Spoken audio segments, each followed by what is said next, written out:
What I want to show you in this video, how you can implement your own classes that can be used to compare objects. So like I said, not always you will have access to the original object, the original class that was written that you want to be able to sort.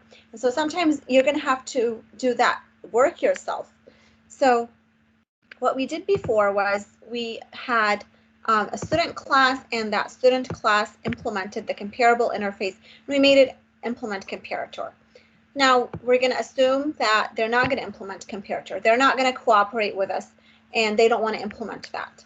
So what we're going to do is we're going to implement the class ourselves. So here, what I'm going to do, instead of creating a new separate file and adding it to my project, I'm going to just use a class. I'm going to implement a class inside this file. I'm going to show you how to do that. Remember in Java 1, we said that every file has to have one public class. So the restriction on having classes in a Java file was that only one had to be public. And that public class had to match the name of the class, the name of the file. So if this file was called chapter_10.java, then the public class had to also be called chapter_10. What I'm going to do is I'm going to come after this class. I'm going to start implementing new classes. So I'm going to say class, and let's call the one that's going to be sorting the student name. And I'm going to say it implements comparator of student. So this class is responsible for comparing students.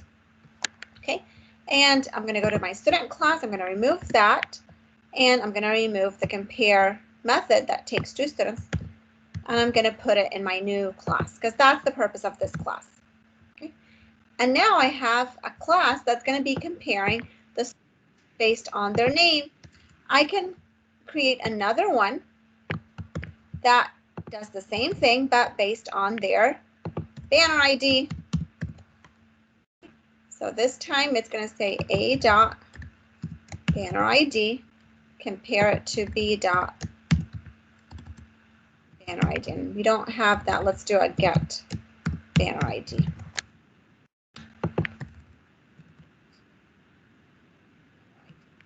should really be going through methods.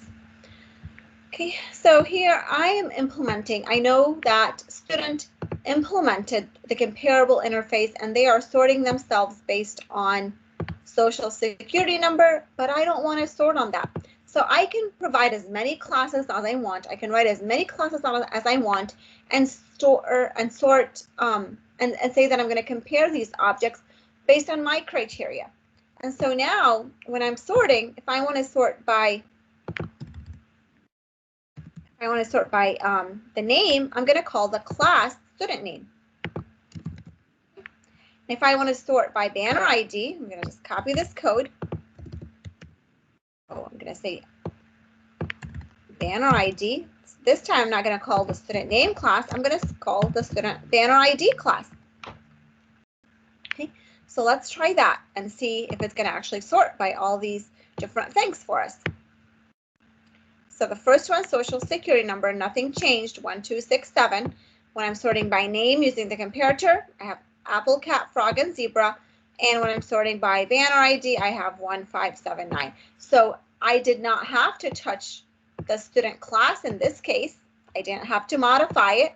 All I did was I wrote my own classes, how I want to sort them. And I just need to make sure that those classes implement the comparator interface, because this is what the sort method requires. It requires that you give it the array that you want to sort, and the second argument must be a class that implements the comparator interface. Okay, so this is what I wanted to show you in this video, and in the next video I'm going to actually show you how to do it in a quick way without even having to implement a separate class.